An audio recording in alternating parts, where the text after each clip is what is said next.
Folic acid नाव तर ऐकलं असेल तुमच्या गायनेकडून. चला तर पाहूयात फॉलिक ऍसिड असतं काय.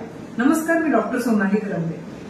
फॉलिक ऍसिड ही अशी गोळी आहे जी नॉर्मली प्रेग्नन्सी डिटेक्ट झाल्यानंतर म्हणजेच यूपीटी पॉझिटिव्ह आल्यानंतर पहिल्यांदा चालू केली जाते. यामुळे बाळामध्ये न्यूरल ट्यूब डिफेक्ट म्हणजे मेंदू आणि मज्जारज्जू जो तयार होत असतो त्याचे कोणतेही आजार बाळांमध्ये दिसून येत नाही. बाळासोबत त्यांना आईला सुद्धा त्याच्यामधला अॅनेमिया कमी करण्यासाठी ती खूप उपयुक्त राहते. ज्यांना प्रेग्नन्सी प्लॅन करायची असते त्यांनी साधारणतः 3 ते 4 महिने अगोदरपासून सुद्धा फॉलिक ऍसिड चालू करू शकतात. दिवसामध्ये एकदा 400 मिलीग्रॅमचा डोस घेतला तरी बास असतो.